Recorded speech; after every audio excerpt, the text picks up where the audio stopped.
আমি মাদ্রাসার ছাত্র আলেম ওলামাদের টার্গেট করে কথা বলি। আমি মনে করি আমাদের ছেলেরা, আমাদের সম্মানিত ওলামায়ে কেরাম, ওনারা যদি তৈরি হয়ে যান তো ওনাদের নেতৃত্বে পাড়া মহল্লা শহর সব তৈরি হয়ে যাবে। আমরা যদি তৈরি হতে না পারি তো আমরা পাড়া মহল্লা শহর কোনোটাই তৈরি করতে পারবো না। কিন্তু ব্যাপারটা কেমন জানেন? বাবা অসুস্থ, বড় ছেলে ডাক্তার নিয়ে আসছে, অ্যালোপ্যাথি ডাক্তার। মেজু ছেলে নিয়ে আসছে হোমিও ডাক্তার।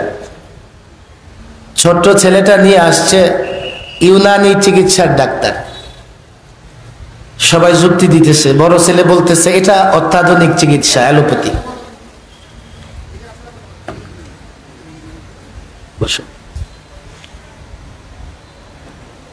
মেজু ছেলে বলতেছে না, এই অ্যালোপ্যাথি চিকিৎসায় তো সাইড এফেক্ট আছে,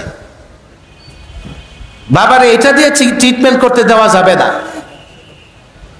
তাহলে কি কয়, হোমিওপ্যাথিতে চিকিৎসা করো, কোনো সাইড এফেক্ট নাই, একটু সময় লাগবে তো ভালো হয়ে যাবে। ছোট্ট ছেলেটা বলতেছে না না না, সব চিকিৎসার আসল তো ইউনানি চিকিৎসা, জড়িবটির চিকিৎসা, বোনাজির চিকিৎসা, এটা দিয়ে বাবার চিকিৎসা করো। লাগছে ঝগড়া, সিদ্ধান্তও নিতে পারতেছে না, বাবার চিকিৎসাও হচ্ছে না। আমার রাষ্ট্রটা অসুস্থ, এই রাষ্ট্র নানা কারণে অসুস্থ হয়ে গেছে। এই রাষ্ট্রে দুর্নীতির কারণে রাষ্ট্র অসুস্থ হয়ে গেছে। এই রাষ্ট্র নানা ধরনের অন্যায় গর্হিত কাজের কারণে অসুস্থ হয়ে রয়েছে।